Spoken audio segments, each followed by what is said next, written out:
friends, this is Miss Hatuna and today we are going to read the book Corduroy. It is about little teddy bear.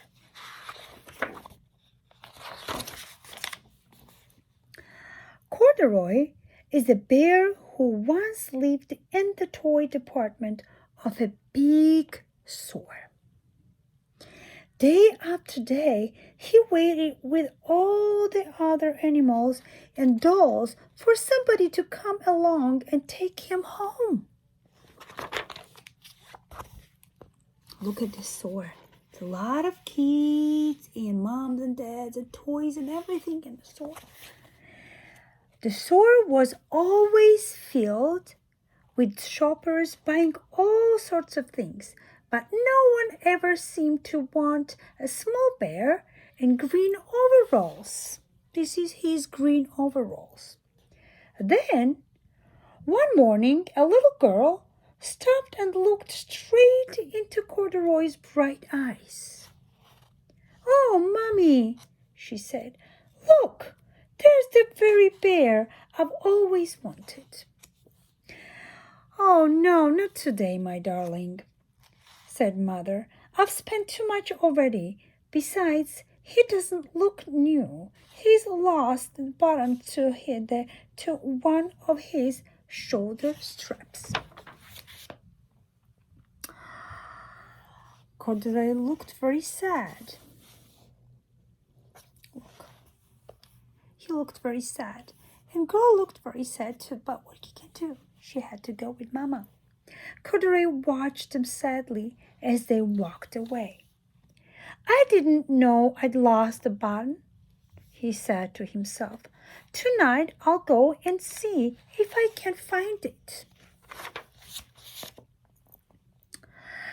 Late that evening, when all the shoppers had gone and the doors were shut and locked, Corduroy climbed carefully down from his shelf and began searching everywhere on the floor for his lost button.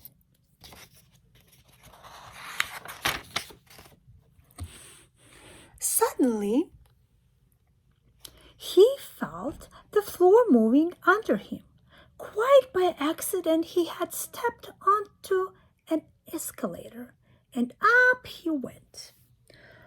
Could this be a mountain? He wondered. I think I've always wanted to climb a mountain. He stepped off the escalator as it reached the next floor. And there, before his eyes, was a most amazing sight. Tables and chairs and lamps and sofas and rows of beds. This must be a palace, Corduroy gasped. I guess I've always wanted to live in a palace. He wandered around admiring the furniture. This must be a bed, he said. I've always wanted to sleep in a bed. And up he crawled onto a large, thick mattress. All at once, he saw something small and round. "Oh, why, here's my button," he cried. And he tried to pick it up, but like all the other buttons on the mattress, it was tied down tight. He yanked and pulled with both paws until pop! Off came the button, and off the mattress Corduroy toppled. Bing! Into a tall floor lamp. Over it fell with a crash.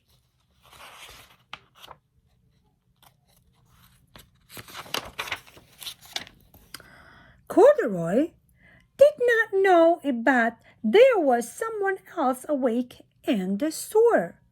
The night watchman was going his rounds on the floor above. When he heard the crash, he came dashing down the escalator. "Now, who in the world did that?" he exclaimed. Somebody must be hiding around here.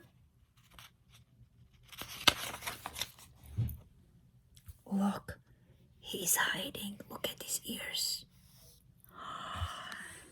He flashed his light under and over sofas and beds until he came to the biggest bed of all. And there he saw 2 fuzzy brown ears. Look at this. Sticking up from under the cover. Oh, hello, he said. How did you get upstairs? The watchman tucked Corduroy under his arms and carried him down the escalator and set him on the shelf in the toy department with the other animals and dolls.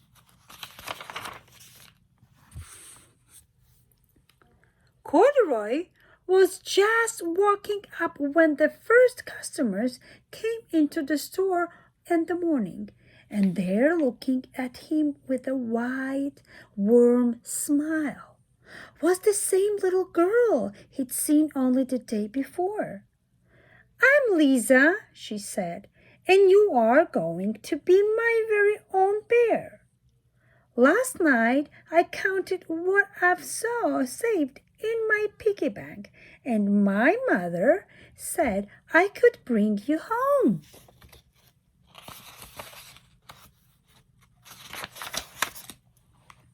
Shall I put him in a box for you? The sales lady asked. Oh, no, thank you, Lisa answered, and she carried Corduroy home in her arms. She ran all the way up for a flight of stairs into her family apartment and straight to her own room. Corduroy blinked. There was a chair and a chest of drawers, and alongside a girl-sized bed stood a little bed just the right size for him. The room was small, nothing like that enormous palace in the department store. This must be home, he said. I know I've always wanted a home. Lisa sat down with Corduroy on her lap and began to sew a button on his overalls. I like you the way you are, she said, but you'll be more comfortable with your shoulder strap fastened. You must be a friend, said Corduroy. I've always wanted a friend. Me too, said Lisa, and gave him a big hug, like this, like we do. Big hug. I give you a big hug, my friends. I love you. I miss you. And I know we will meet each other very soon. But until then, we will meet like this, read the books, and have fun.